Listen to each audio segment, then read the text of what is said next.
Have you ever wanted something so bad and tried so hard to get it, but always felt like you were coming up short? Man, in this episode, that's exactly what we're talking about. We talked to the lovely Camille and her husband, Sai, and how they continued to chase their dream no matter what circumstances came against them. I mean, the story is insane. You wouldn't believe me if I told you, but lucky for you, you get to hear it today. For any person who's chasing that dream, who has something that's close in their sight, and they feel like they can never get to it, I promise you, hope is there. Enjoy this last episode, and as always, at the end of it, check out my new song, Love Is Real. We love you guys. Here's Nights at the Round Table. And welcome to another episode of Nights at the Round Table. It's your boy, Manuel. To the left of me is Be Real, my queen over here, Angela Johnson. Babe, introduce your friends that are now our friends. Okay, very excited about these guests, you guys. Okay, our good friends, Camille and Sai, are here. And not only are these people amazing people with amazing hearts that you're about to find out for yourself on this episode, but they're super talented. Sai is a producer, music artist, just all around awesome dude with the coolest accent that I keep making fun of and trying to mimic. Yes, he's from London. He's from London, yeah. Is that right? Yeah, that's good. All right. Thank you so much. I've been practicing a little bit. Super talented dude. My friend Camille here, amazing actress, philanthropist. She, you may recognize her from Prison Break. Gotta kick it up. Come on, let's keep it I'm going to right. watch that movie. I really am. Oh my God, don't. I will. He loves cheerleading movies is the thing. I'm surprised he hasn't seen it really? because he's seen he's already watching the Cheer Netflix documentary. Super And I into was it. a cheerleader, Oh, but that's he's like right. obsessed That's with cheerleading right. stuff. And funny story about me and Camille, we met at an audition. Because here's how it works in the entertainment industry. You get an audition, let's say for like a detective, right? And they're looking for a Latina detective, you know, it was probably like mid-20s when we first met. They need to be like mid-20s, whatever. And then you're like, oh, I'm about to crush this. And you put on like your jeans and your leather jacket or your blazer and your boots. And then you walk in thinking you're going to be like the star. And then you see like 14, 15 other girls wearing the exact same thing you're wearing. And they look exactly like you. Kind of like today, we were like, we're going to do a podcast. Yeah. We're going to wear a striped shirt. We're both wearing stripes. Like we do this a lot. And so we met at an audition, and then we just kept seeing each other at auditions, and then became friends.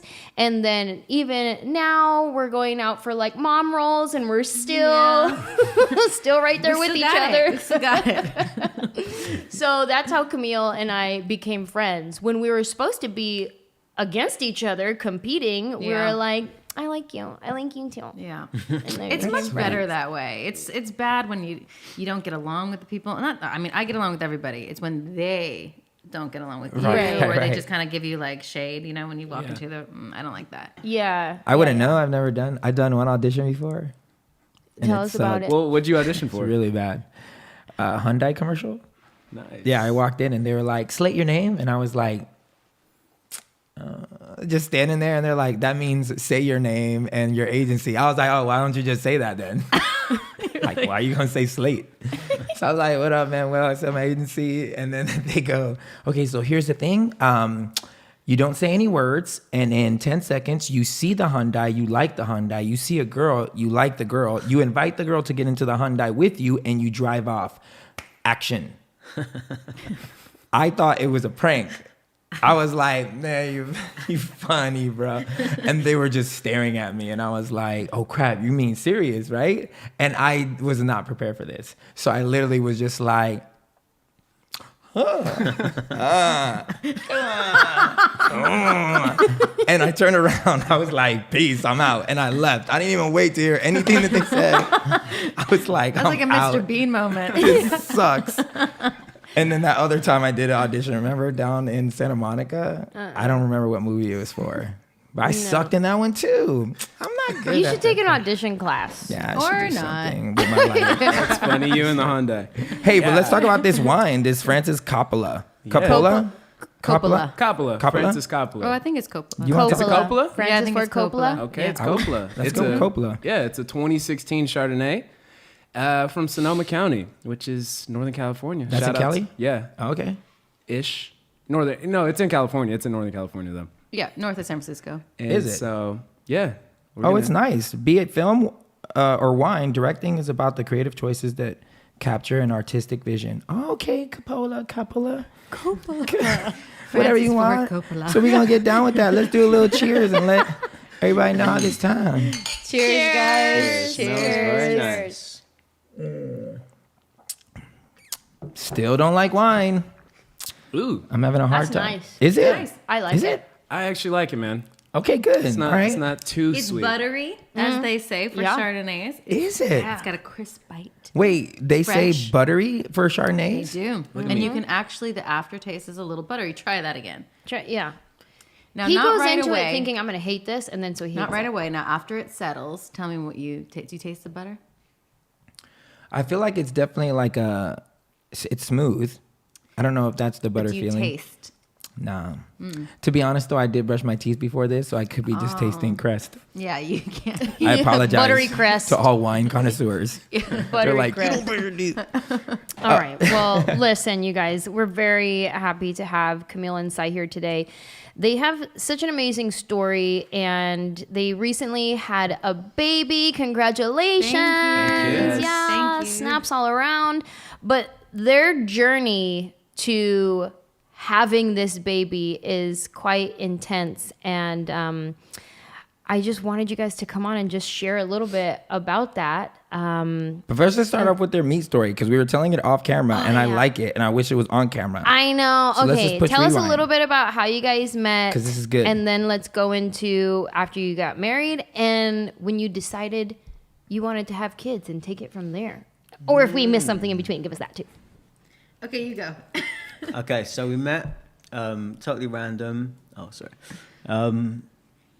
I was minding my own business around midnight, hanging around Melrose. That's a funny sentence. I was minding my own business around midnight That's a on good. Melrose. Some people really need to hear that. 2020 is your year to mind your business. You were walking All right, you home. know what? Start side. I didn't have many friends here because I just sort of moved here. Okay. Actually, I hadn't moved here. I was working here. I was at a midnight AA meeting. Okay. And left my car outside this bar. My ex-manager was standing outside this bar. He pointed her out in his French accent, which I'm not going to do. That's the girl from Prison Break. She's so hot. Checked her out. Thought she's not bad. She came up to me. I think you asked me for a cigarette, I think right? I bummed a cigarette off. Bummed a him. cigarette. I do not smoke. I don't advocate smoking, but I did smoke. You did smoke then. Did a good English accent. Thought she was English. And had another... Thank you. Thank you. I knew another guy in there who was also English, who was trying to get with you, wasn't he? Yep. And he asked me to keep her friend company for him, and he probably regrets it now. He asked you to take one for the team and keep her friend And believe company. me, We I hung won't out- name names, but it was taking one for the team. Well, you did. You took one for the team. You took one. You took her. Yeah. You took Camille. So he made a bit of a fool of himself, and she paid more attention to me. We connected. I gave my number. I texted her. She completely ignored it. Yeah, like a Okay, this is the thing, guys. We're talking 9-10 years ago. Okay. There were no 10 years ago, iPhones. It was Blackberries. So when a +44 number comes up on the Blackberry, that's expensive. It's not like free how it is now with Apple. So Right. I thought to myself, will you text me? Did I get home okay? Yeah, I got home okay. I'll text him like later. It Or was 99 cents. it was probably a Let me lot save up to reply. It was probably a lot of money. Okay, so I didn't text him back. And then I still don't believe that story. 100% I don't believe that true. excuse. And then I swear to you, I lost the number. Somewhere along the lines, it like erased and I couldn't find it. Messages don't self-erase. But I was talking about him to my friend. And then next thing I know, a week later, I'm hiking on Runyon Canyon and I see this hair that's like flopping up and I have down. floppy pink hair, but yeah, can I say something? Yeah. I've never been to Runyon Canyon in my life. And yeah. the guy I was working with that morning was like, we're going to go and hike Runyon Canyon. I was like, cool, we'll do whatever. And I think he might have been in flip-flops. I was. I don't know why you even stopped me. But to walk past each other at the same time, when I was due to leave, probably a week later. It was for a week good. later. Wow. For good. I was never coming back. I didn't like wow. LA. Wow. And I heard this girl call my name. I'm like, Simon, is that you? It's Camille. And the craziest thing too is I was hiking with my friend and I was just saying, I'm taking a dating sabbatical. That's it. I'm done with guys. You know, I need to have the butterflies. I'm done with this whole dating scene in LA. And then here comes Sai walking down the canyon. Flip-floppeting down the canyon. I was a proper mess. I mean, it was. His hair was like this, like flopping up and down, like, you know, rabbit's ears. And I was like, hi, how are you? He's like, you didn't call me back. I was like, I didn't, but I was going to, you know, the whole story, but it cost a lot of money. And then I lost your number. And he totally didn't believe me. And then he was like, do you fancy a date? And I was like, I do. And my friend's like, what was that? You just told me you're going on a dating sabbatical. I'm like, I know, but I also said that I needed to get the butterflies again. And I got the butterflies when this guy asked me out. I think love it was that. just the accent. I mean, after our first date, I shut that door and I did like one of those movie moments where I just like went down on the floor and I was like, that's the guy I'm going to marry. Yeah, we had like After the first date? we After had the an first date. intense first date. We went to see A movie. Paranormal Activity, which didn't really like the film, but we stayed up until 6 a.m. 6, 7 in the morning, just talking. I had to beg him to kiss me at the end of the night. I was like, please. I mean, morning. I was like, do you mind? Yeah, Can we you didn't kiss me, please? nothing. Like, I'm only staying up so you could kiss me right now. No, but we talked and talked and talked. And by the end of it, But the morning, that morning, I was due to leave LA for good. Like, I was gone. Oh, wow. So yeah. I came back before I went to the airport. I drove back in my rented Nissan, and you weren't there. No, I was on a hike. And I texted her. She ran back, and then we had a kiss, and we had You The had your sparks. moment. we had It was the moment. That was like God gave you that gift and he texted you and then you messed it up and God was like, no, I'm not going to let you mess this one up. This one up. Hold on. One more Yeah. time. Here, go on a random hike in a place you've never even heard on real quick. Right. That's crazy. Right. I love that. So then you went home to London. I left. And my movie was on the plane. So he got to watch me. No, he didn't do it. It was like, I couldn't watch it. He's like, this is horrible. I'm not gonna watch it. I didn't like Wait, the the film. cheerleading movie? No, it was Ghost of Girlfriend's Past, and Oh, wait. With McConaughey? yeah. So I I was like like, that oh movie. my god, my movie was on. You got to watch me like when you were leaving me, and he's like, it was horrible. I couldn't watch it. I gotta be I was honest. like, I gotta be honest. I thought it was gonna be that romantic thing. This is the girl. I think I skipped the other scenes and watched your scenes because I remember some of your scenes in it. So I did watch it. Yeah, and then he wrote me a song called Camille and sent it to me when he got home. This Nice. is some romantic Yeah. stuff. I don't want to talk about how you haven't written me a song called Angela, but it's I fine. wrote you songs, babe.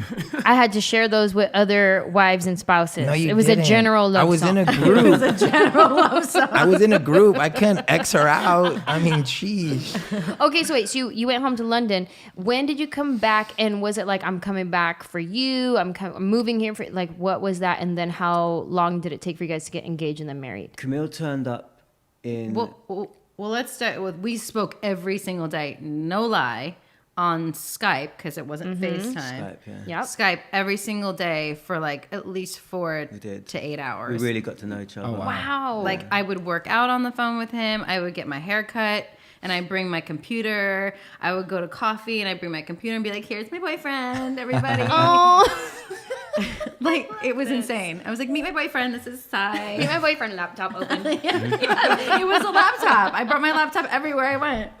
But the time difference was so nuts. I'd do Yeah. it in bed. I'd be up all night. Yeah. Oh, because this is like 9 hours. And then 9 he'd go to hours. the yeah. studio without sleeping. Yeah. Wow. Yeah. And then I think I invited you to come over, or you Yeah, invited no. yourself. I came One of over. you. We had one date. My mom thought I was crazy. She's like, "Tu estás loca? You only had one date with this guy, and you're going over to London to spend a week with him." I was like, "Yes." 2 weeks. Well, it ended up turning into 2 weeks, but it was a week Yes. originally. Romantic. Yeah, and then when I was there, I was like, "I can't leave. I need to do another week." Yeah. And it was in the dope. middle of pilot season. My dad's like, "Okay, if this girl's gonna leave in the middle of pilot season, she definitely is into this guy." Yep, she thinks it's worth it. Yeah. And so you moved back here?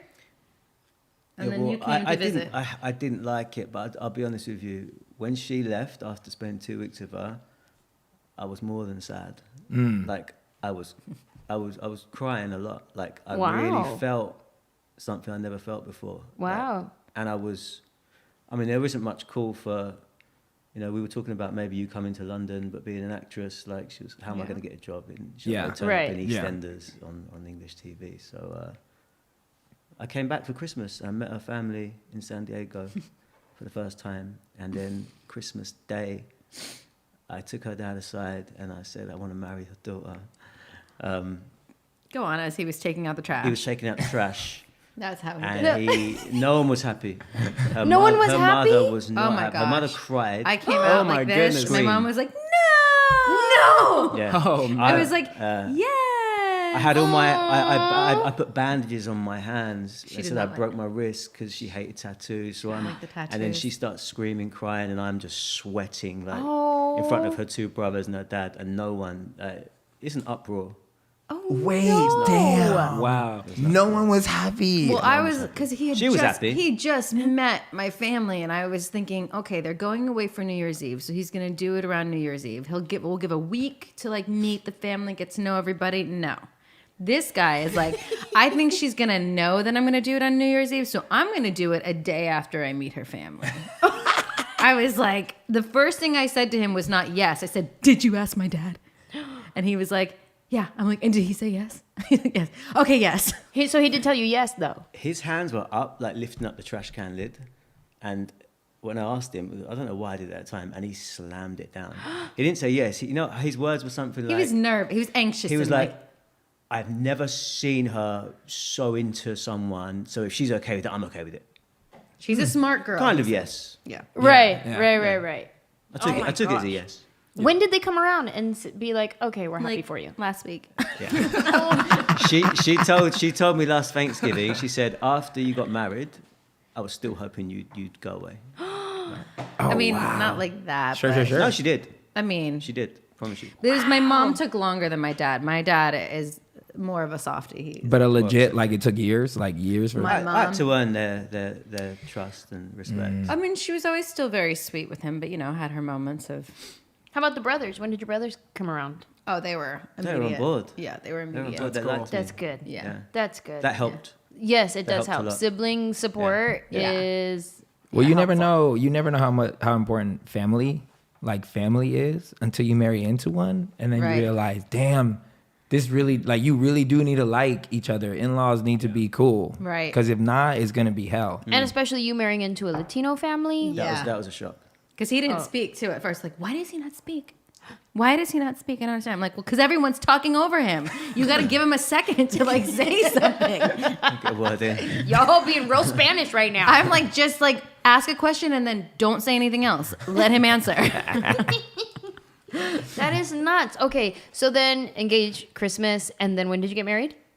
April 2000, so a year and a half later. A year and a half later, you get married. Did you guys want kids right away, or I didn't. were you, Did you? you didn't want kids, or No, it's, I was always, it's weird because I never was thinking about kids. I never was the girl who dreamt about my wedding. And I knew it was going to happen at some point. I just wasn't, my focus was my career. And so when I got married, I started to think about it, but definitely was not on my radar.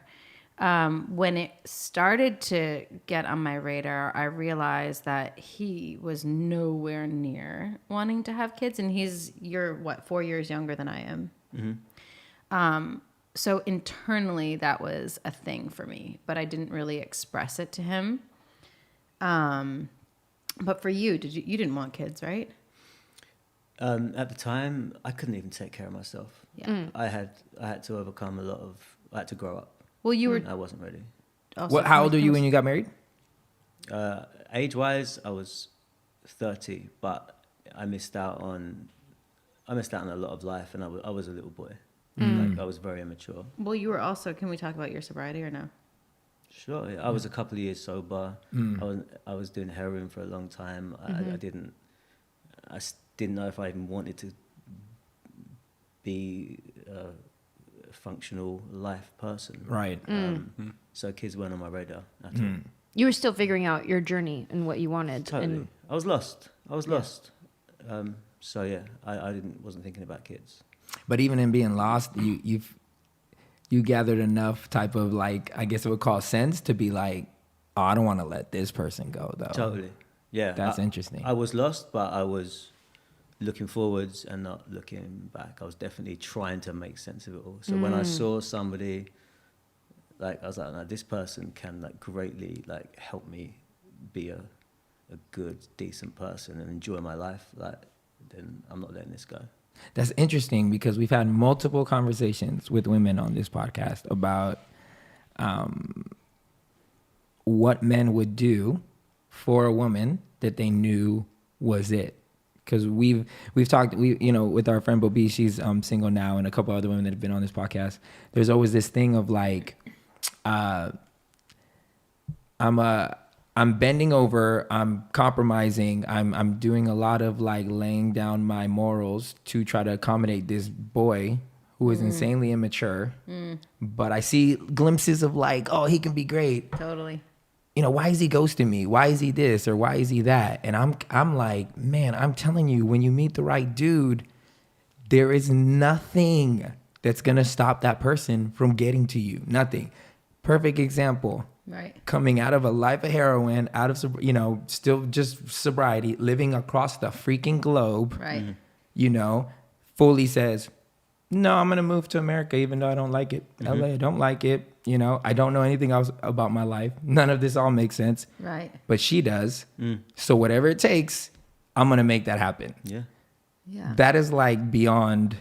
If you're a woman hearing this, like, and you're with a dude that he's still giving you weird signs. It's like, bruh. You'll know. If he wants you, there ain't nothing that's going to stop this dude from getting you. If he's not willing to drive from the Valley to Santa Monica. Or if he asks you for gas money, ain't the one. Not the one. But my question is more so, none of this was a red flag to you? Did you not see it as a red flag? Good You question, know, man. I didn't. I was so in love that I kind of stepped in with my emotions first. And then my head was like back here. Yeah. Which is why our first year of marriage was really tough. Yeah. Which they say it always is. Yeah. But it was tough because we were also still getting to know each other. And, dealing with 2 years of sobriety. I'm not sober. Not that I'm Right. A mess. doing drugs, but I had my wine at the time, and I think I smoked a little bit of weed to go to sleep at the time. No, and you were you like, didn't. No, I did. And you were like, you can't do that. Yeah, I was like, said I can't be around it. I'm like, that's cool, but I'm not getting rid of my wine. Yeah. I'm like, that's fine, but wine, no, I need my wine. I think in just like having two different personalities coming together and living together, and we were figuring it out, and so that first year was a little bit tough.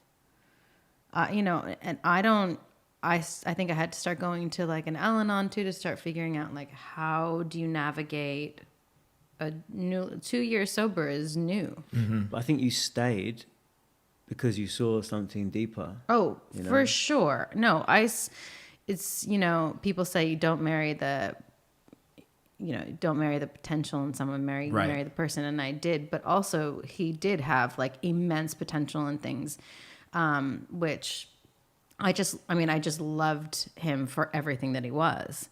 So none of that was going to stand in the way for me. It was tough. It was challenging, but it wasn't something that I was going to be like, no.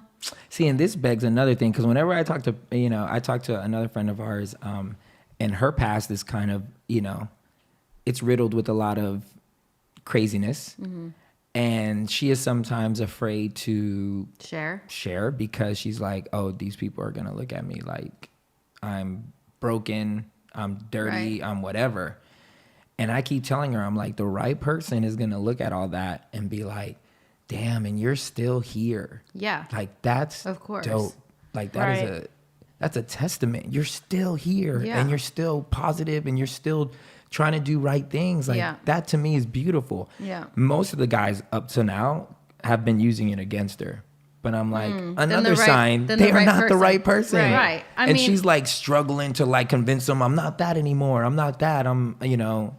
And I'm like, man, you don't have to do that. Because again, the right person will see your mess and be like, man, but this person is beautiful. Like there's True. something about them. And I think it's also what they say, opposites attract. Like I had none of his background that he had, and he had none of mine. So there was something about because he was very heavy, dark. And there was something about that darkness and something about my lightness that just kind of blended together. And, you know, maybe I needed some of that in my life. You know, maybe waking up being like, good morning, 24/7 was not so great, you know, and he would wake up. I needed some of that. Maybe. Yeah, I don't know. I think I needed some of what you had. yeah, I know that much. but I feel like there is something that you need from that other person. And we were 100% opposite. Well, that's Would what you say you and Maddie are 100% opposite? Not 100%. There are definitely some different things, you know. I'm a lot more like I can go into a room, I could be loud, I could be that, and Maddie's much more reserved. Yeah. Like she's a lot more quiet, and Yeah. she really takes a lot of time to like build your trust and get open. But yeah, like we are different though. Cause I mean, I'm coming from California. She's coming from Alabama. I come from obviously a very progressive space. She comes from a very conservative space. Right. I mean, like Trump is not necessarily my guy.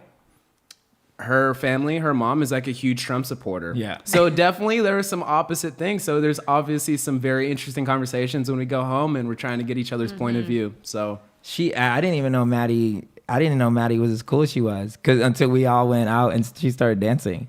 yeah, because She's like, yeah, I like this stuff. And I'm like, oh, shit. Maddie's one of us. what? She can rap Drake? What? Because if you meet his wife, she's like super proper white, like just very, just like, you know.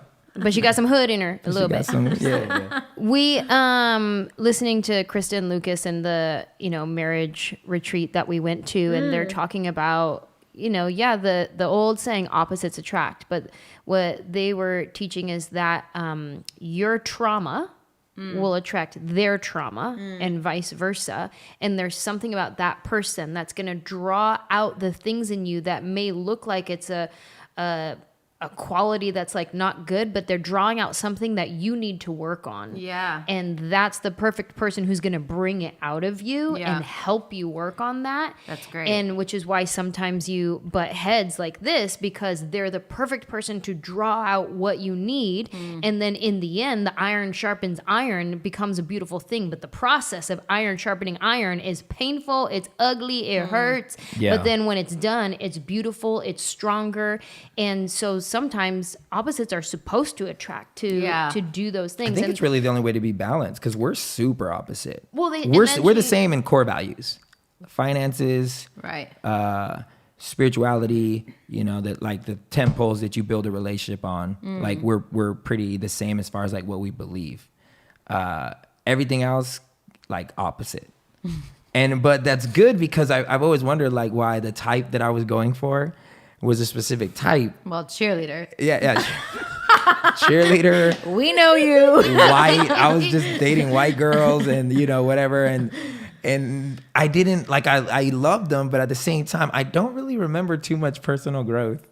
Like Yeah. I don't remember a lot of personal growth because I it was kind of like what I liked, and it was comfortable. Like I wasn't really being challenged on certain things. Yeah. And then I get with this girl, and then I'm forced to challenge myself on everything. Like why did I like those certain things? Was I liking it for reasons of depth, or was it more like a shallow thing? Right.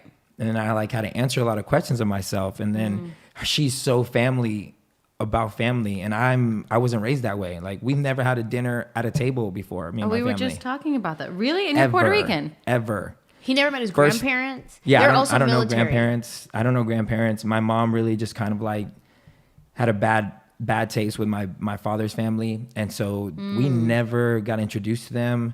None of our family. It was just me, my immediate family, and then like an aunt, an uncle, my sister. Like His aunts and uncles and cousins that I've met are his military aunts and uncles and cousins. So they're not blood, but they're his family. Those are the only family that of his that I have a relationship with. And so it was difficult getting down with the Mexican family or just even a Spanish family. Like the first time she was like, we're going to Christmas, and I show up and there's like mad people there. I was like, I don't know. I just like sat down like. And I would be mad that he wouldn't memorize people's names. And he's like, there's like 50 people here. Like I see them once a year. Yeah, I'm used to people coming in and out of my life. I'm like, I'm not gonna have to remember you. Yeah, I'm gonna see you once every other year. Right. You Yeah. know, if you can make it for We're Christmas. not gonna be close, so I won't remember you. The ones that are close, I'll remember. But I had to start learning how to care.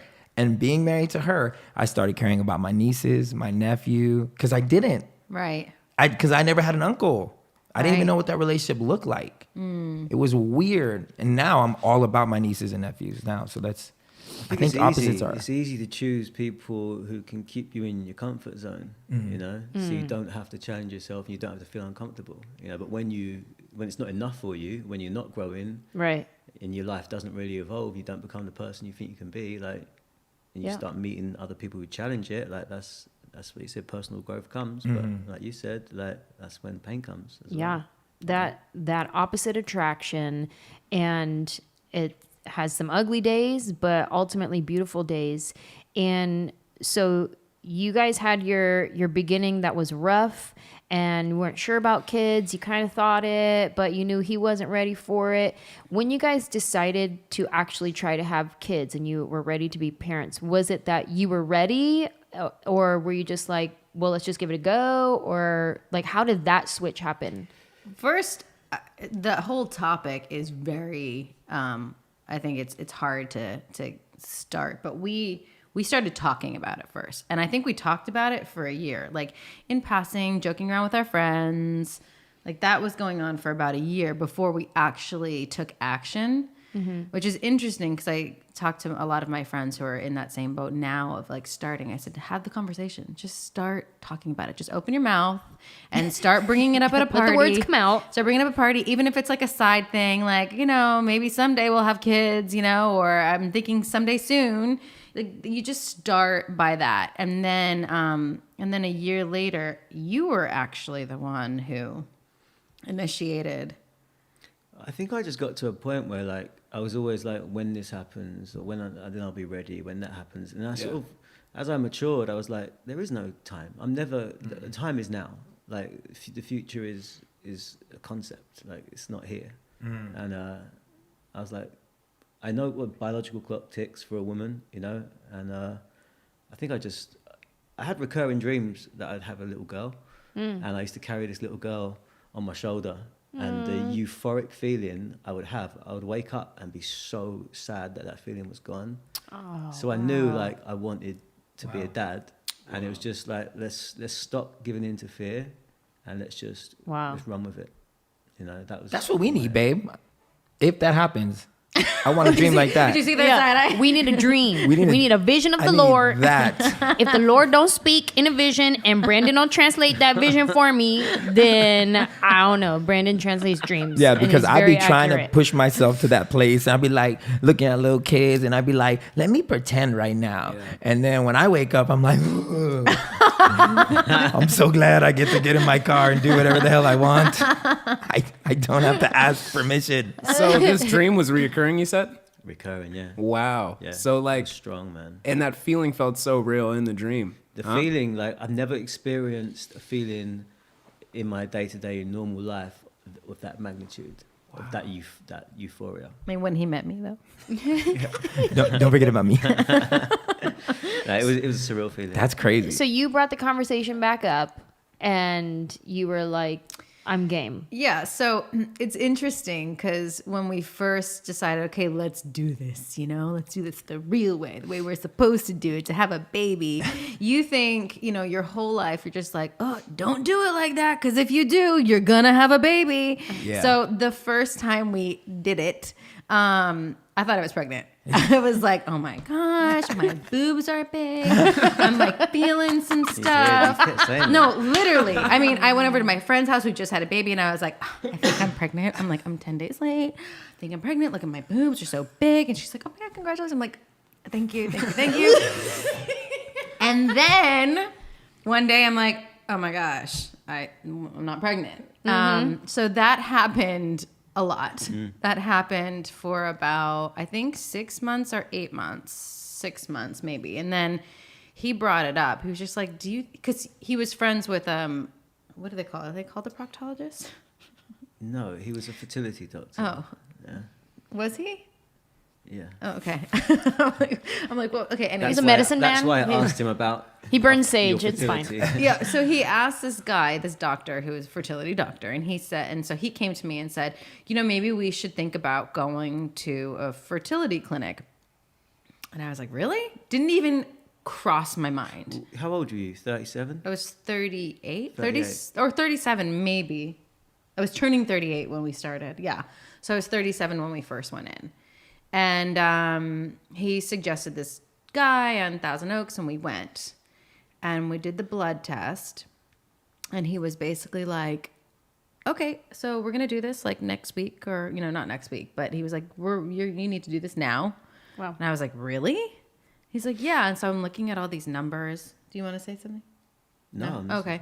I'm looking at all these numbers and I'm like, what does this mean? He's like, your AMH, for those of you who are in the fertility, there's 2 tests that are really important. It's called FSH and AMH. And I'm an advocate of all women trying to get these tests to figure out where you are on the spectrum. Those levels will tell you, how fertile you are. Mine, I was starting at like a 50-year-old.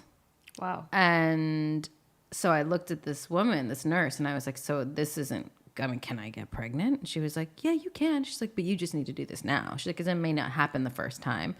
And I was like, okay. And that was a shock to my system. I walked out of there and was just in like complete disbelief. Here I am like living my life and living our life in our marriage and thinking that I'm Latin. I'm going to get pregnant. Right. I'm going to get pregnant the first time we do it. Mm-hmm.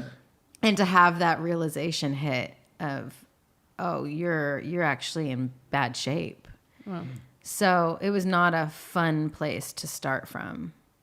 Do you have anything to say about that? No? No, I think this is your story here. Yeah.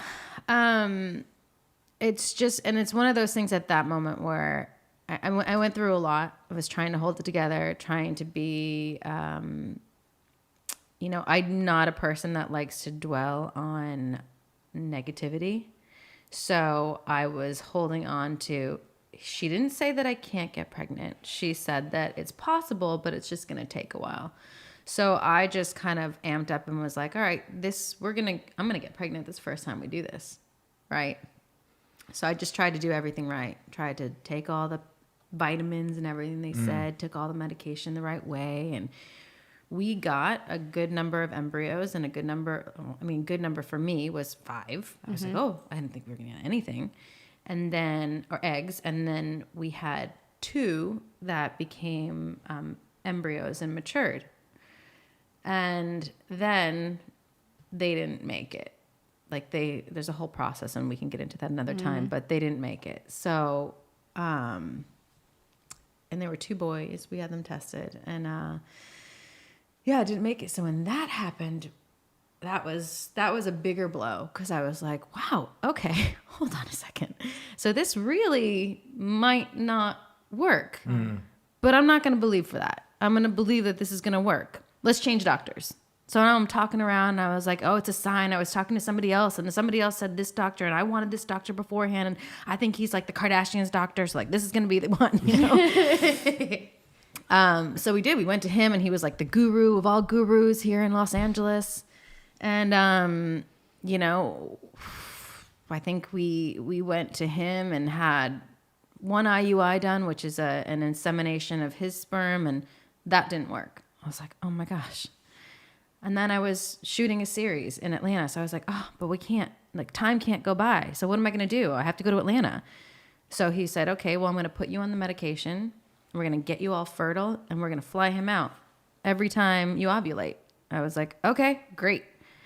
So flying him out, I think I'm pregnant again. First time it happens. I'm like, I'm pregnant. Oh my gosh. My boobs hurt. My boobs hurt. I'm like feeling it. It's day 1 of shooting. Oh, wow. Day 1 of shooting. They're like, okay, everybody on set. And I tell PA, I'm like, let me just go in my trailer real quick. I have to go to the bathroom. And I'm like, oh, I'm not pregnant.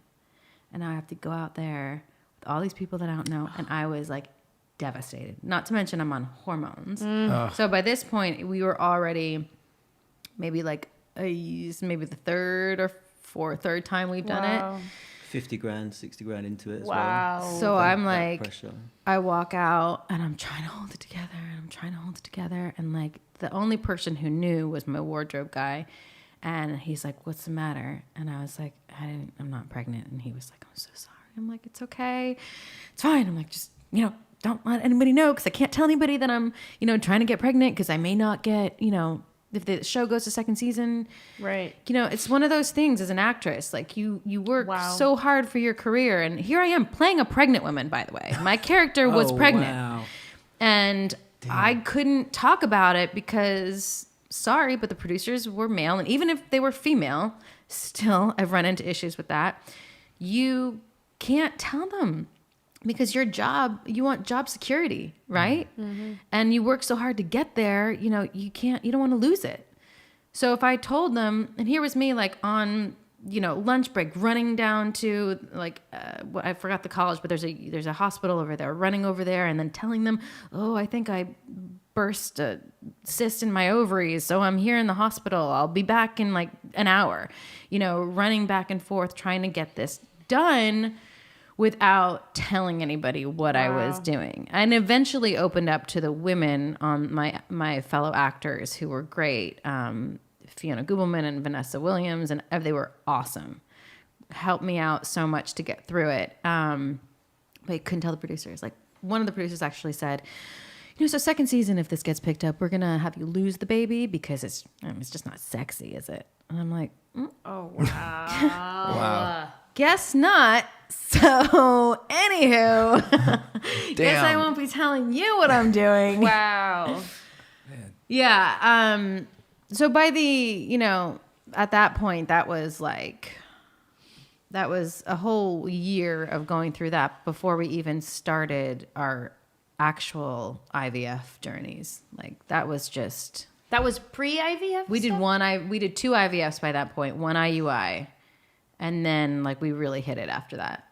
Cause now we had like more money from shooting this show and I had the time. I was back at home and, I could really like do this.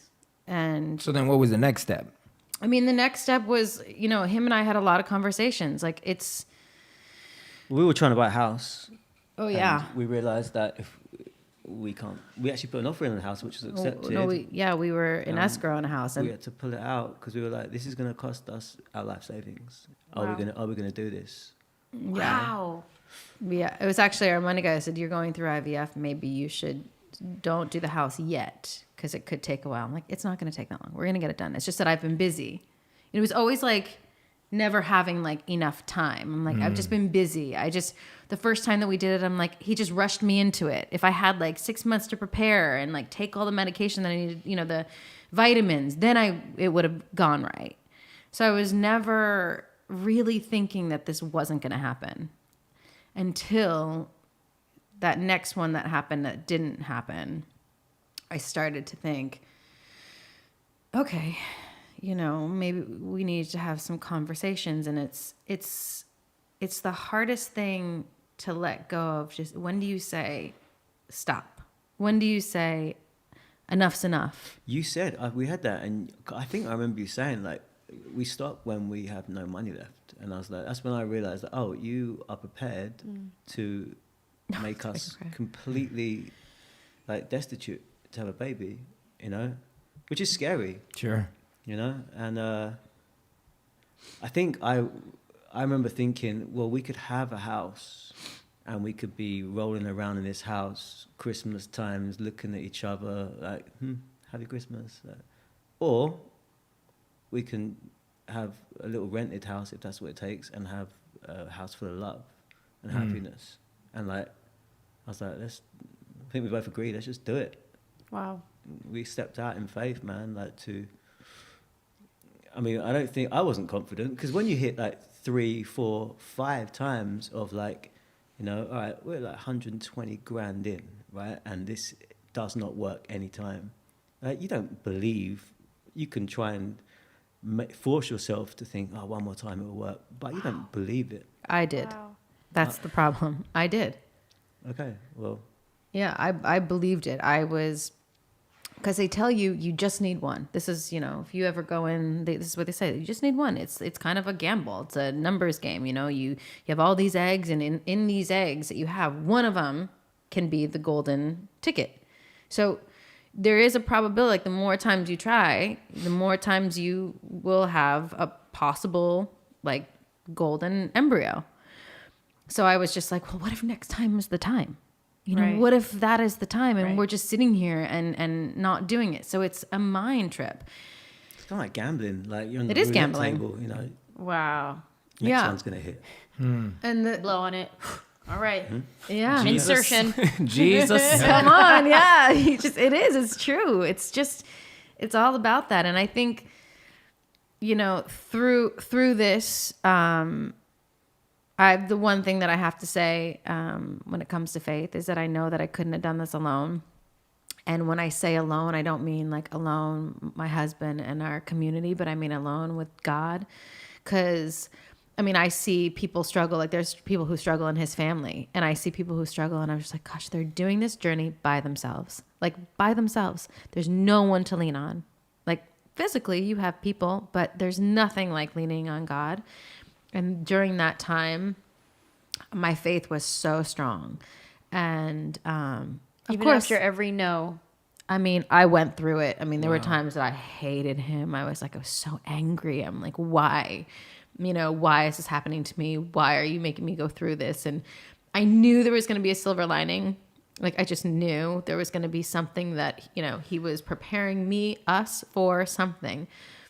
So I just kept on, and I just kept on leaning in and leaning in and leaning in and believing that it was going to happen. Now, believing switched to believing for this miracle to happen with me, as in my egg, to, okay, God, that I want to be a mom.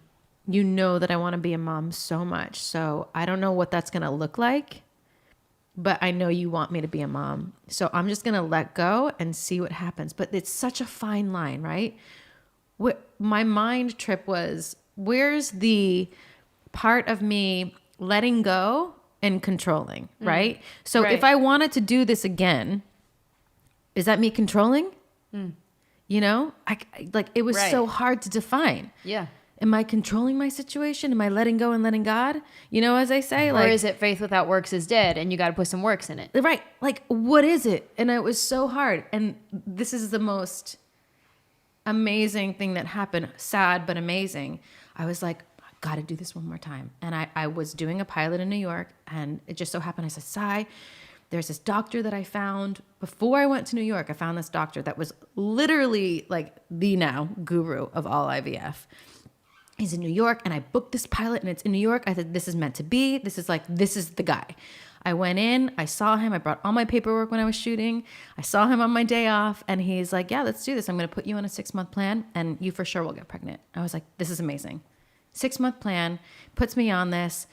About to start my IVF treatments. It was June. I remember I'm walking in. We're starting that night. I have to walk in and get, they have to see how many follicles they're working with. Went to go get my follicle count. I'm like, oh, there's going to be so many.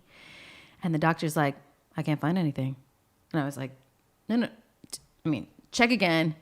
Because I'm sure you're going to find. He's like, I see one, maybe. When are you starting this IVF? I said, I'm starting tonight. He's like, oh, I wouldn't waste your money. Wow. And I was like, well, what do you mean? I'm like, and I still didn't want to believe it. I was like, that was a janky clinic. I'm like, I'm going to another one to get my eggs checked because maybe that guy didn't have the right equipment. And I just sat there at home, and I was like, oh. I was like, okay, that's it. That's it. I'm sorry I get emotional about it, but like that was what I needed, because I would have gone on and on and on. But I needed that moment. And I had friends that said, well, it's just this month. You can go again next month. I said, no, that's what I needed. I needed to hear, I needed to see that for me to say, okay, I'm done. And like that, I mean, that just was kind of the catalyst to a lot of grief and relief at the same time. Yeah. You know, because this is such physically taxing, emotionally taxing, financially taxing. And I remember saying, if this works, that last one, if that worked or didn't work, I was like, we're done. We can't do this anymore. Like, I can't do it anymore. Because the emotional roller coaster ride, still trying to be in this career, not telling anybody about it, you know, it's a lot. Gaining weight and not being able to say anything, you know, and having, I remember somebody did say, you know, she's gaining a little bit of weight. And I was like, yeah, asshole. I'm trying to have a baby. Like, leave me alone. Do you know what I've been through? What, even emotionally, like with each other, did it become like, did it weigh on your guys' like intimacy, or did it make it stronger? Was it like y'all were in a fight together, or was it in like, shit, this feels more like this is becoming like a chore, and a chore that doesn't have like a happy outcome, even though like physically in the moment there's a happy outcome? Yeah. But was like every time you engaged, it like it wasn't for the moment, it was for what the moment could produce. So then it was hard to enjoy the process. Does that make sense? Yeah, I think I meditate every day, and when I'm meditating, it feels painful sometimes. I just want to get up and I don't want to think these thoughts.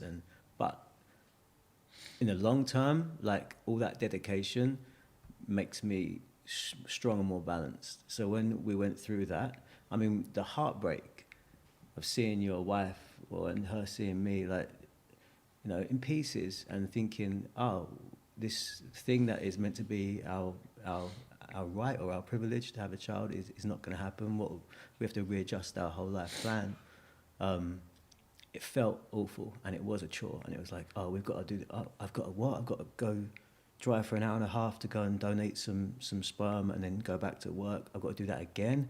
I've got to fly to Atlanta this time. Oh, we've got to go to that doctor. We've got to spend how much money? Wow. It was horrible, but when you go through something like that together, and no matter how much you're fighting, when you stick at it, it does what I said it before in the meditation. It glues you together without knowing it. You know? Wow. So it was painful, but I think without it, like, I don't know if we would still be together. You know, like I really don't, because we both want to live fulfilled lives, and to do that, I think you have to be unified with your partner, because otherwise you're going to have those little differences when you're not completely unified can make life miserable sometimes. So all that pain made us a unit. You know, that's how I feel. I think one of the things that helped us stay together was our community. We have a solid group of friends, also and our friends from church, where we would call upon them whenever we needed. I mean, they would rally around us. They would all come to our house. We had prayer circles with strangers, people that we didn't even know, that would just show up and pray for us. And that's how I met a lot of people that I'm now really close with, were these strangers who just showed up at my home, and just powerful prayer. I mean, this one girl I remember who she lost her baby. She laid her hands on me, and I've never had a vision like this before, but like had this vision of God holding these two children, and like the whole room went black, and here was this light with two babies, and I felt it so clearly. And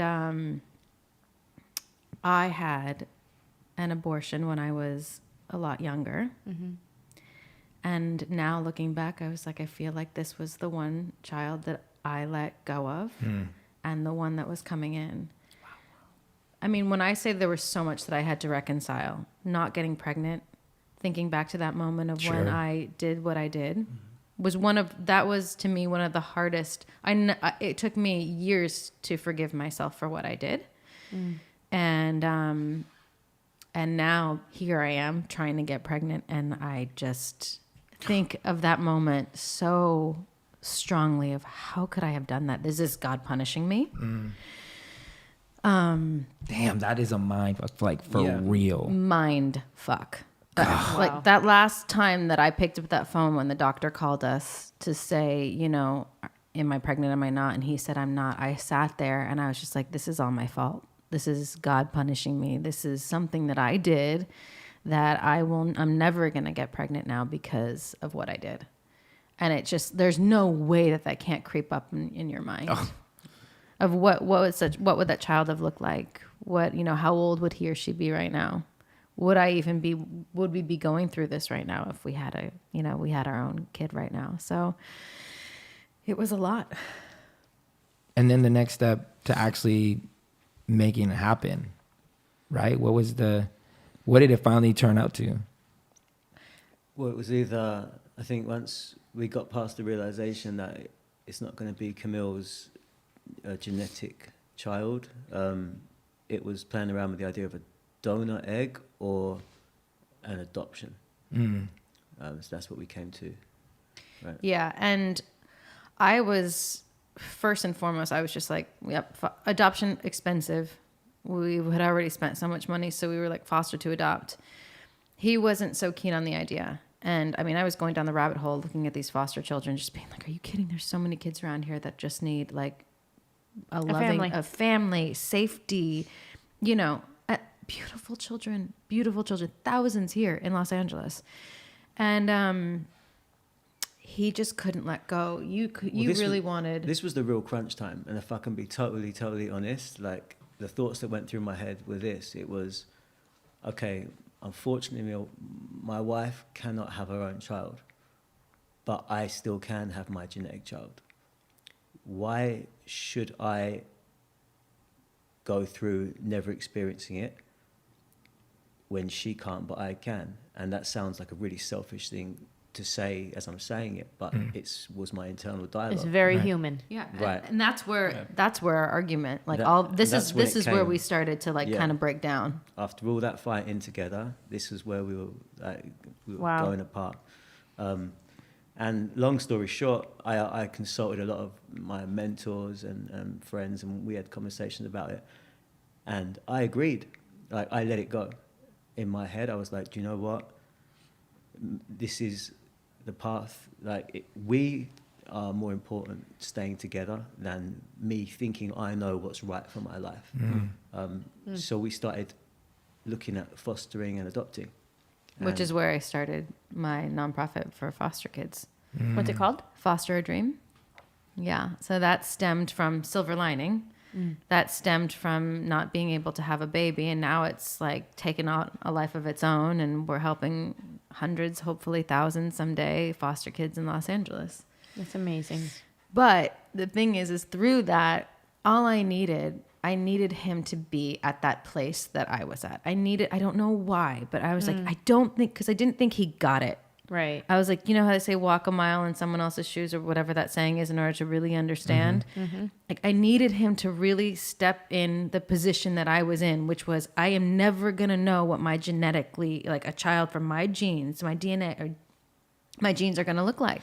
And I wanted him to know what that feeling was like by saying yes. By saying yes to taking on a child that was neither of ours. It was almost, to me, it was like, it's an even playing field. And I know it's horrible to say that, but it was just like, it just needed him to be on that plane. And when he was, I said, okay, let's do the donor. Let's do this donor. And if it doesn't work, we will do the foster to adopt. I mean, the donor story is. I know, how much- It's how much time do we have? Tell us. Go. Okay, I know. so it took finding Try and condense it. Okay, fine. Finding the donor, it's kind of tricky, but we turned it into like a fun thing because here we are. We're out. You know, we go out for sushi and we're like, that waitress is kind of cute. What do you think? He's like, she's kind of cute. I'm like, she kind of looks like me, right? Don't you think she looks like me? She does kind of look like you. We were going to ask like total strangers if Yeah. we could pay her to have her eggs. Like, we're going to do wow. it when we found the perfect aesthetic girl, and Yeah. then and we talked to her, and she was the one. We were going to just Excuse me, can I get some more ranch? And also, and an egg. how are your eggs? Would you like to sell your eggs? No, we would what's go. going on? We would go to parties. Like my Zumba teacher, you know, they're all Latin, so we were showing up at the party, and we're like, "Oh, she's cute. What do you think? What do you think about her? Should we ask her? I mean, she's kind of looks exactly." I'm like, it was the same story everywhere we went, and you have to turn it into something fun, you know, have to. because it's so that was heavy. a fun memory. Yeah, That that was was. It was. And then And the websites, like you know, if you look at like ASOS or something, but like you just all these different, like just girls, just all multi Wow. different nationalities. You're both And when looking you're at picking a donor, is every it night. what information do they give you about the donors? it depends. So, some places, like if you're going to a cryobank, they give you all the medical history, age, family history, I'm assuming. family history, and you get a couple pictures. That's it. Of them as So- an adult or their baby pictures? Adult. Then there are some places that only give you a baby picture, and you're not allowed to see what they look like as an adult. What the f- I couldn't make that leap. Yeah, I was No. like, no. no. That's crazy. I'm like, Things could have went terribly wrong I was- after this 3-month Yeah. photo. I'm like, that is a cute baby, but what do you look like now? And why do you not want to show me? yeah. They peaked early. Like 8th grade was their cap. But even like, it's so crazy. The Latin market for donors is very small. Yeah. I don't know why. I'm like, yo, like we can have babies, so why aren't you selling your eggs? Sell your eggs, ladies. Sell your eggs. I mean, there was like, I have like a funny donor file. I have to show you. I need to see It's this. insane. I mean, a woman with like tattoos on her face and on her neck. I was like, so this is what I get when I go into the Latina category. Oh, wow. Yeah, I was like, okay, no, I'm not going to choose you. But we were specific. We wanted Cuban, Puerto Rican. We wanted your Which was so- exact. Doesn't matching. exist. Yeah. Doesn't exist. Yeah, that's hard, especially those two cultures. Exactly. We don't really get along like that. They don't. I know. It doesn't. Yeah, it didn't exist. I did find a Cuban girl, and then I asked for video, like because this one was now a more expensive one. It was like the elite donor place that was like $60,000 for her, but I was by that time my mind was like gone. I was like, I need it. I need it. I need her. I need her. Send me a video. She sends me a video, and she was like depressing. I was like, I can't. I can't. I'm happy. Yeah. Right. He's not so happy sometimes. I'm like, I can't mix his genes with not so happy. We needed Yeah. a positive Yeah. life. I'm like, I need someone that's like me. So we ended up by accident one night. I'm going to sleep, and I guess that I wanted to be a surrogate. So this place calls me back and says, "Oh, hi, congratulations. Yes, we'll sign you up to be a surrogate." I was like, "Oh, no. I don't want to be a surrogate. I'm looking for a donor." Like, "Oh, well, we have that too. Are you cool with Mexican or Mexico?" And I was like, "Yes, I'm very cool with that. But I've looked around here. I can't find anything." And she's like, No. Are you cool with Mexico? And I was like, "Well, what about Mexico?" And she goes, "Well, I have all these girls in Mexico. They're like international and This was like Yada- the model page for donors. yada, yada. She goes, I'm like, "Send me the book." But I've seen everything. But just send me the book. She sends me the book. I was like, what the heck? It was like, oh! Some Telenovela stars. I- underground it was just Mexican like- elite. I'm just like, donor page. what is this? Like, The gold mine. It really was. Like, I mean, anything you wanted, redhead, blonde, but they're all Spanish, like of different sorts. Some were Mexican, some were Venezuelan, some were Argentinian, some were Brazilian. And we found this one girl, totally set on her. And we'll make this long story. This is the 21-year-old. 17. No, she was 19. The 19-year-old. The first girl. The first girl. 19. Whatever. We're like, okay, she's going to be the end all be all, the answer to our prayers. He's going to we're supposed to go to Mexico to deposit the sperm. I go to Mexico. Wait, not yet. I get a job. I prayed for a job. I went to a neighborhood group, and I was like, guys, what I would really want is to get a job right before we put the embryos in me, because I just haven't worked, and we spent so much money, and I really need a job. Well, I got a job. I got 2 episodes on The Good Doctor. Nice. But Amazing episodes. Go watch them. Which she also played a pregnant woman again. I played a pregnant woman. So I'm like, oh, shoot. But the dates fall when we're supposed to be in Mexico. You can go do the sperm by yourself. I'm like, I'm going to shoot this in Vancouver. He goes... This goes to Mexico. He can't speak a word of Spanish. In search of an egg. Right? I take a friend with me, but long story short, again, I get to Mexico, we go, and my thing was, I don't want to see this girl. Like, I don't want to be heartless, but I want this to be a business transaction. I walk in there, there's the girl, just walking around. I'm like, all right, that's the girl. But she was pretty. She was pretty, but it was weird seeing her.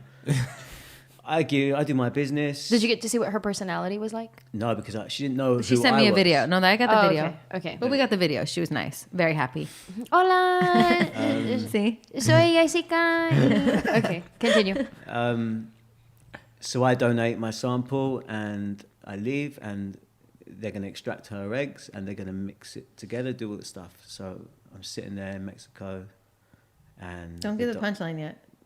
The doctor. Don't do the punchline yet. Punchline. Yeah, the punchline comes with this side of the story. Okay, give us your side. I'm confused. What? You'll see. I'll tell So- you what happened. Right? So I walk into the doctor's office. Oh, you might ruin the punchline, guys. I didn't know we were telling jokes. I sit down. You stop me. And the doctor looks me in the eyes. And And I stop. look at And doctor. stop. And stop right there. So then cut to Vancouver, where I'm on set, The Good Doctor. I'm like so happy. The eggs are being extracted. My husband's giving his sample, and I'm getting a prosthetic belly like put on me. 36 or 38 weeks pregnant, my character was, and I have it. Oh, because I was also doing a self tape by myself with my computer by myself. You know, have you ever done one of those? Yeah. So I had my computer, and it was already filming when they FaceTime me. And I didn't know this. I totally had forgotten. So I have it. They call Dr. Miguel. So funny because it's very heavy accent. Camille. I'm like, yes, Dr. Miguel. How's everything going? Look at me. Look how funny. Ha ha ha. I'm having this belly put on me. But I've already spoke to him before this. You have. And he said, not so good news. I said, what do you mean? Not so good. I was just like, how many eggs do we have? And he's like, well, she messed up on the tiger shot. I'm like, tiger shot? I'm like, Trigger the shot. trigger shot? The last shot that you're supposed to do with IVF. Because the girl has to go through IVF. The girl messed it up. He says to me, "We got no eggs." I'm like, what do you mean we got no eggs? my Like, goodness. I just flown all this way and giving you all this money. You got no eggs. We got no eggs. She ovulated all 17 eggs. Gone, bon voyage, whatever. And you still have to pay them? We paid them. So we paid here, them. the donor agency, the IVF clinic was like, We should condense it a little. Okay, bit. fine. It's too many details. We don't need. All right. We paid them. We had a fight with them because they're saying there's nothing we can do, and I'm saying, well, if we're looking at it as a business, like you didn't look produce. after your product, and we paid for the product, we didn't receive it. Nothing we can do. They try and wangle us pay us, pick another girl. They put the prices up. yeah, They put the prices They up. give us the catalogs and the prices are up. I'm like, whoa, And hold on. this is a joke now. We agree. I'm like, all right, we'll give you $1,500 more. All right, and the doctor who's going to do the IVF treatment, he'll just do it for us. So all we've got to do now is pay more for the girl, even though they messed up. So we say we'll give you $1,500. And this lady sold her. She's like, well, she's a proven donor. Proven and she donor. has a baby. So we elevated her status. We I'm put like, in a we month? hiked her price up. He's All like, of a sudden. she's like, oh yeah, in a month. Last time she got like 18 eggs for their last clients. And I was like, okay. So we go back to Mexico. Same thing. This girl messed up some shot. No, she didn't mess up messed anything. She something. just had one. One egg we get. One We're meant to egg. have about 16, 17 eggs to choose from so we can have a family for the future. All this money we paid, like, all right, we can maybe Right. dig in 2 years and have a brother or sister, right? This is the good thing about it. One egg from this next girl. So we're not paying you no money. Like, I want my $1,500. You ain't getting your $1,500. No, Trust goodbye. me, I ain't giving it to you. You do what you want. we did. Kill me. This is a pride thing. Oh, well, that's Mexico. Be careful with that. Threats Threats are not empty over there. No, we were looking over our shoulder everywhere we went. We were like, did we Yeah. see her? Do we see that? Do you see that cab driver? So to wrap it up, like this one egg is our son. What was it? Embryo. The clinic was so nice, and they were like, Camille, we know how much this is the golden embryo. It's we laugh. So much money was spent on this one embryo, and I'm like, okay, but you know how important? Like I've put in 25 embryos in my body, and not one has taken, and now you're telling me that we have one embryo. Wow.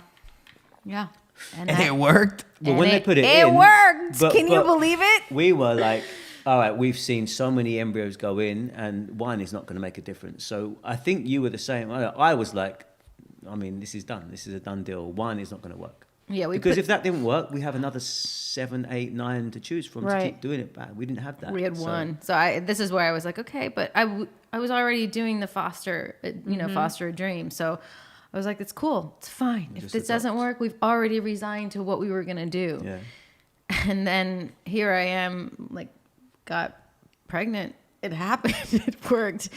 And this was the first time you got pregnant. Ever. I mean, since, yes. Right. But in Yes. the treatment, Yes. First time. you got pregnant. And then, so what was that like for you briefly? Because I know we have to wrap it up. Any fear that you had to battle with, like keeping that pregnancy? Yeah, I mean, I didn't. It's crazy because when you have the baby, when you have the embryo inside of you, it's like I just have my acupuncturist in the back of my head saying, "Be a granny, be a granny." So yeah, it's everything you eat, any movement you make, you fear that you're going Wow. to lose this baby, but. I mean, remember what happened? Yeah, we hit a major roadblock. I started bleeding like no. crazy, Oh, and no. we went to the doctors, and in the middle, I went to the bathroom at the doctor's office, and just Can I jump in here and tell you what I saw? Like, I dropped her off because she's bleeding, so we bomb it down to the hospital. I drop her off. I go apart. I come back up. They rush me into the bathroom. She is on the floor, blood everywhere, and what looks like a fetus on the floor, a huge clump. And okay, I- that's It was. No, that's fine. No, that's and fine. I break down on the floor. I'm just crying my heart out. She's crying. like her we heart lost a out. baby, we lost a baby, we lost a baby. This we baby lost a was. I saw the baby on the floor. We go in, and the doctor's doing an ultrasound. He's like, "Let's just make sure," and he's like, Well- "Hang on a minute, I hear a heartbeat." No, you didn't hear it. Oh, the minute the ultrasound started, I'm it on was the like floor. it was like I didn't hear nothing. Doo-doo, and I was like, "What the heck is going on?"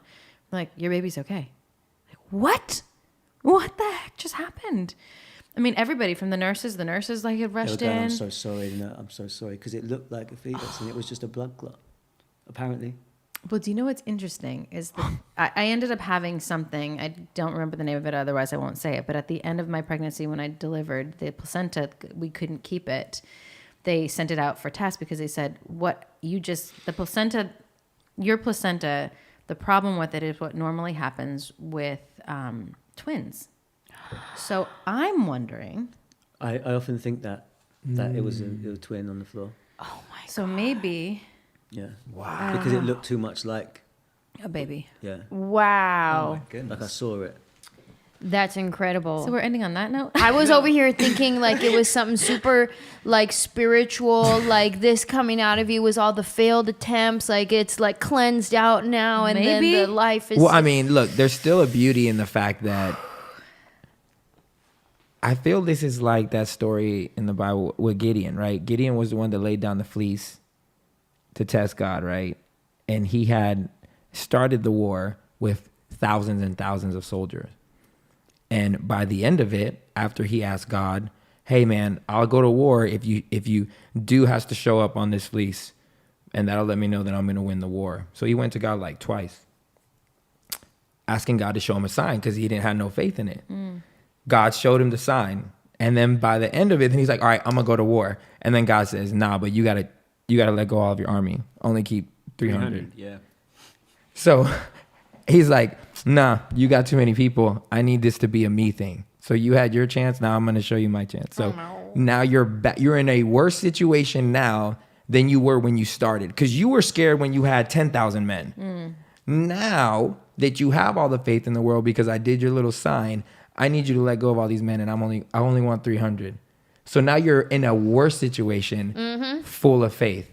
So anyone, whatever, but still, what I'm saying is like, this seems like that situation where it's God was just showing off.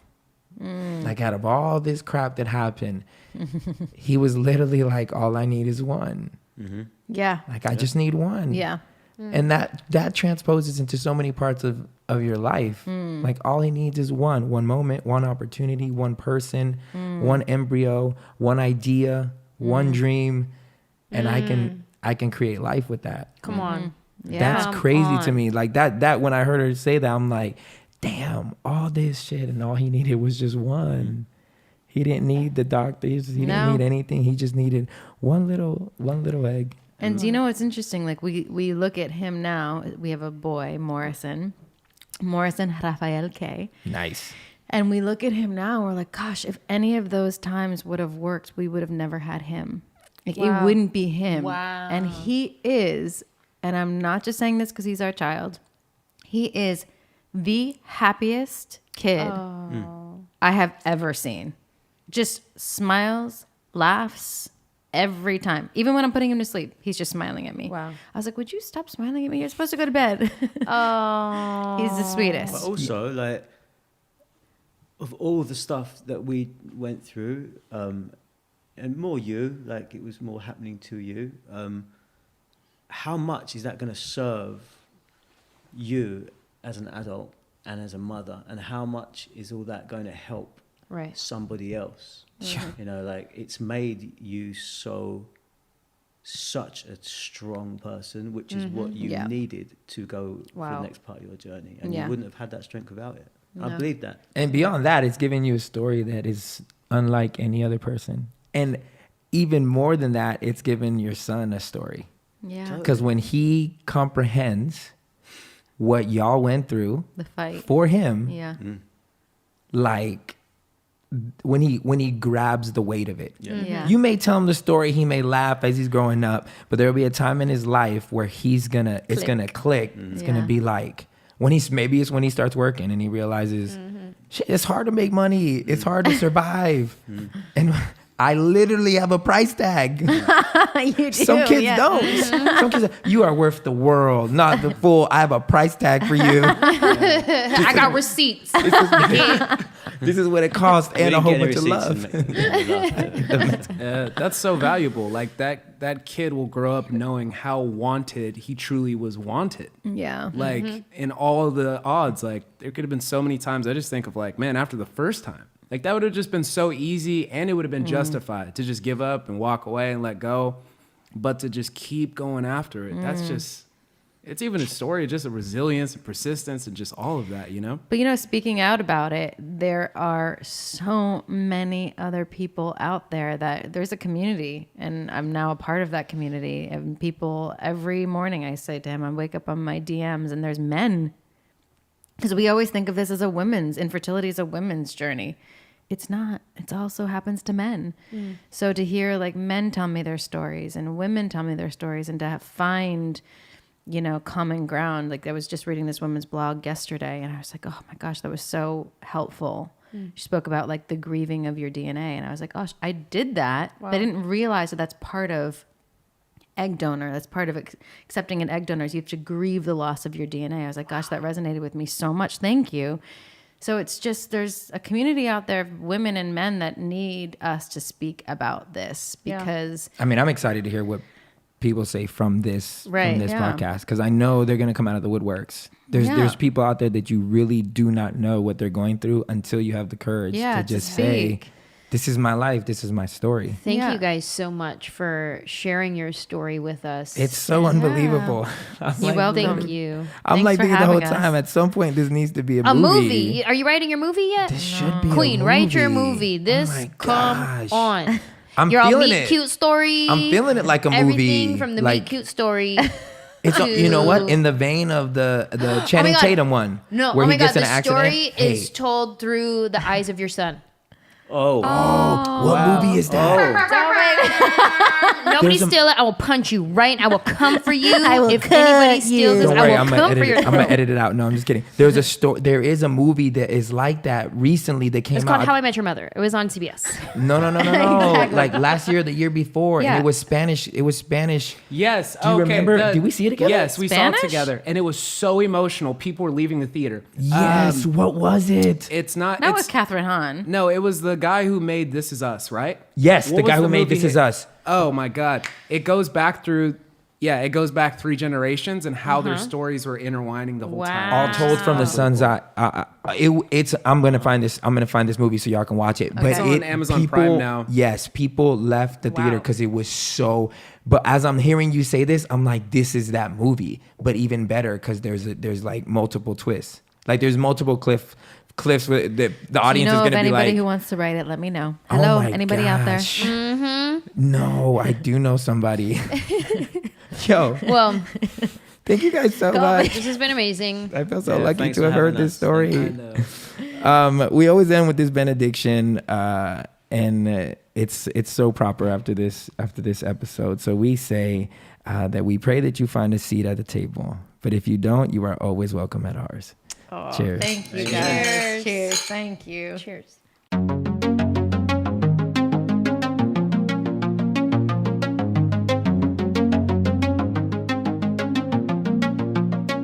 We used to sail the ocean side by side, hand in hand together for life. When the waves start to get rocky, baby, just know that you got me. Never gonna give up, never gonna let up on our love. Sometimes it make it crazy, but you gotta know you're my lady. Never gonna give up, never gonna let up on our love. You know our love is real. You know our love is real. You know our love is real. You know our love is real. Yeah, love lost, love found. You and me together like a new sound. And I can be your everything, everything. As long as you will never leave, never leave. I never been superstitious, but girl, whenever you walk out the door, I cross my fingers, hoping that you would come back. Ignore the fact that you were so beyond me.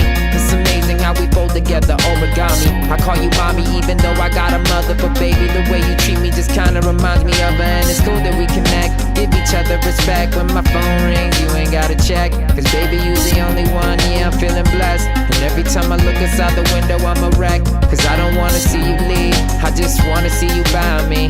Baby girl, you remind me that you know our love is real. You know our love is real. You know our love is real. You know our love is real. Yeah. You ain't gotta question if I hold it down. Girl, I'm happy you and your mom stayed around. I love the way she raised you strong enough to be a queen. And it's fitting cause your boy was raised a king. And all our subjects would throw flowers at the bottom of your feet, cause they know that you're too fly to touch the street. And even if I have to be sour to keep you sweet, I'll give the world my mind, but they'll only get a piece, you know. You know our love is real. You know our love is real.